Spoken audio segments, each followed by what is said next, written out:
Welcome to Daily Scripture Reading. I do not own the rights to this music. Genesis chapter 47, beginning at verse 13 and ending at verse 26.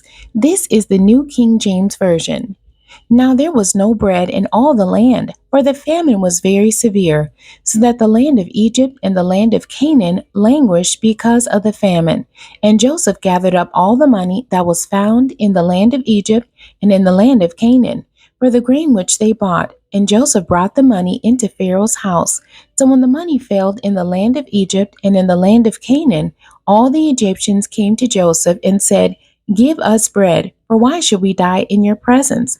For the money has failed." Then Joseph said, "Give your livestock, and I will give you bread for your livestock, if the money is gone." So they brought their livestock to Joseph, and Joseph gave them bread in exchange for the horses, the flocks, the cattle of the herds, and for the donkeys.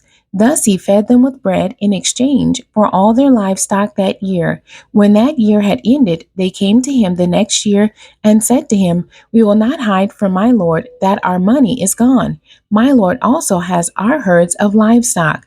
There is nothing left in the sight of my lord but our bodies and our lands. Why should we die before your eyes, both we and our land?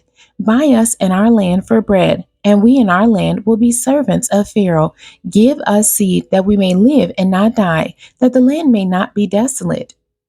Then Joseph bought all the land of Egypt for Pharaoh, for every man of the Egyptians sold his field, because the famine was severe upon them. So the land became Pharaoh's.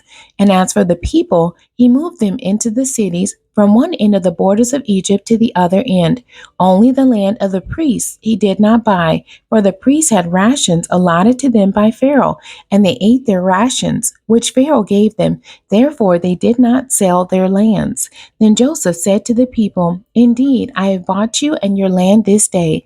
For Pharaoh, look, here is seed for you, and you shall sow the land. And it shall come to pass in the harvest that you shall give 1/5 to Pharaoh, 4/5 shall be your own as seed for the field and for your food, for those of your households, and as food for your little ones." So they said, "You have saved our lives. Let us find favor in the sight of my Lord, and we will be Pharaoh's servants." And Joseph made it a law over the land of Egypt to this day, that Pharaoh should have 1/5, except for the land of the priests only, which did not become Pharaoh's. The end. God bless you, and thank you for joining me today.